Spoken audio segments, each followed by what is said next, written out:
Hi, hello. Okay.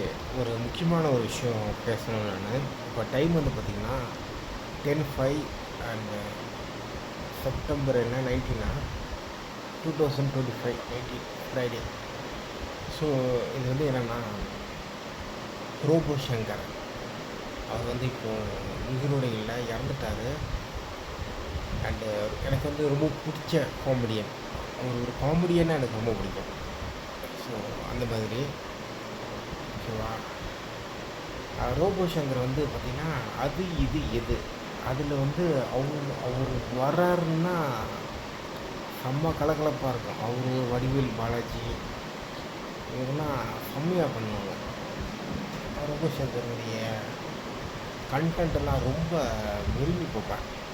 அந்த சமயத்தில் டிவிலாம் ரொம்ப ரொம்ப பார்க்க மாட்டேன். பட் ஆனால் அந்த அது இது எது மட்டும் பார்ப்பேன். ஸோ இதான் அந்த அந்த ப்ரோக்ராம் வந்து எனக்கு ரொம்ப பிடிக்கும். அதுக்கப்புறம் சிவகார்த்திகனுடைய நகைச்சுவை நல்லாயிருக்கும். அதுக்கப்புறம் வந்து பார்த்திங்கன்னா அவருடைய ஒரு சில ஷோஸில் வந்து பார்த்திங்கன்னா அவருடைய வீடியோஸ் கொஞ்சம் நல்லாயிருக்கும். சும்மா கிளிப்ஸ்லாம் பார்ப்பேன் அவ்வளோ. ஓகேவா. அதெல்லாம் ரொம்ப நல்லாயிருக்கும். அதுக்கப்புறம் அவர் வந்து பார்த்திங்கன்னா வேலைன்னு வந்துட்டால் வெள்ளைக்காரன் அப்படின்ற ஒரு படத்தில் அவருடைய காமெடி வந்து ரொம்ப பிடிக்கும் எனக்கு. அது சூப்பராக இருக்கும். அந்த படம் வந்து நான் ஜாஸ் சினிமாஸில் பார்த்தேன். ஸ்க்ரீன் 7ன்னு நினைக்கிறேன். ஜாஸ் சினிமாஸில் தான் பார்த்தேன் நான். அது எனக்கு ரொம்ப ரொம்ப ஃபேவரட்டான ஒரு மூவி. அண்டு என்னோடய லைஃப்பில் ரொம்ப ரொம்ப ஃபேவரட்டான மூவி. ரொம்ப ரொம்ப ஃபேவரட் கிடையாது. நகைச்சுவைன்னு பார்க்கும்போது எனக்கு தெரிஞ்சு அந்த படம் ரொம்ப நல்லா ஒர்க் அவுட் ஆச்சு. அதுக்கப்புறம் பெருசாக நகைச்சுவை படம்ன்ட்டு எதுவும் வரல. ஸோ இதுதான். அந்த அவருடைய ஸ்பீச்செல்லாம் பார்த்திங்கன்னா யூடியூப் வீடியோஸில் பார்த்துருக்கேன். ஸ்டேஜில் பேசுகிறது, இந்த காமெடி பண்ணுறது. அதுக்கப்புறம் ஒரு தடவை வந்து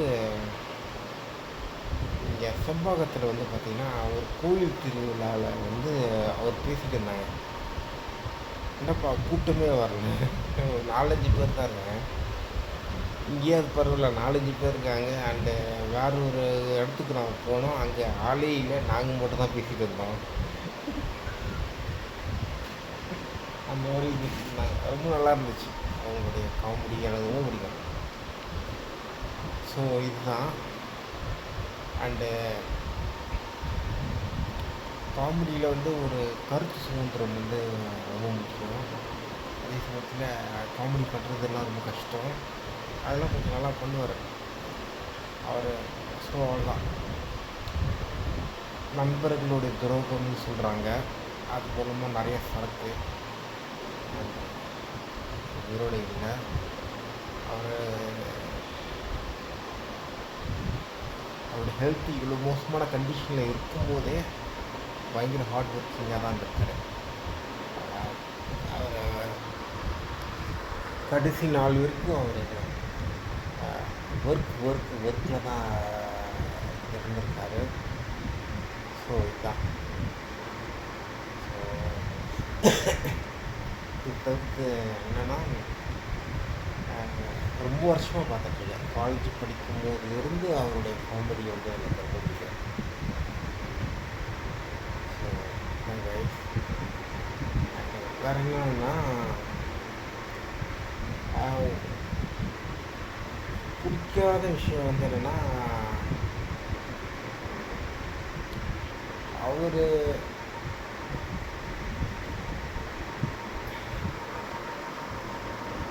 ஸ்டேஜில் கூப்பிட்டு பேசுவாங்களோ ஒரு சில பேர். அதெல்லாம் ஒரு சில பேர்கிட்ட ஒருத்தர்கிட்ட பேசுகிறது எனக்கு அவ்வளோவா பிடிக்கல. அதுக்கப்புறம் அவர் இந்த காஸ்டிசமில் கொஞ்சம் இன்வால்வ் ஆன மாதிரி இருந்துச்சு. ஒரு வீடியோவில் பார்த்தேன். ஒரு கேஸ்ட்டு ஸ்டாச்சுக்கெலாம் மாலை போடுறது, அது எனக்கு உடன்பாடு இல்லை. ஸோ அவ்வளோதான் கைஸ். அண்டு பட் ஒரு காமெடி சென்ஸு, சர்க்காசம், அந்த டைமிங் ஜோக்கு அண்ட் அவர் கமல்ஹாசன் வந்து பயங்கர விசுவாசம். இவரும் இந்த ஒரு யூடியூபர், பிளாக் ஷீப் யூடியூபர், அவங்க 2 பேரும் பார்த்தீங்கன்னா பயங்கர விசுவாசம் கமல்ஹாசனுக்கு.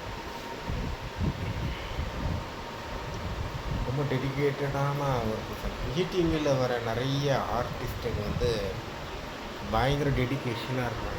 ஸோ ரொம்ப ஆச்சரியமாக இருக்கும். ஸோ இதான் எனக்கு ஆக்சுவலி விஜய் டிவியில் ஒர்க் பண்ணணும்னு ஒரு ஆசை வந்து முன்னாடி இருந்துச்சு. ஏன்னா அது ரொம்ப கூலாக இருந்துச்சு பார்க்குறதுக்கு.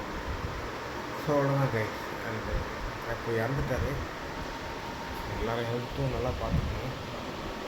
அண்ட் காமெடி ரைட்டர் வந்து நகைச்சுவை பண்ணுறவங்கலாம் இப்போ அவ்வளோவா இல்லை தமிழ் ஃபிலிம் இண்டஸ்ட்ரியில். சிரிக்க வைக்கிறதுக்கு போனால் ரொம்ப கஷ்டம். அண்டு இவரும் இப்போ இல்லை. ஸோ இதுதான் கைஸ். And okay 10-11 time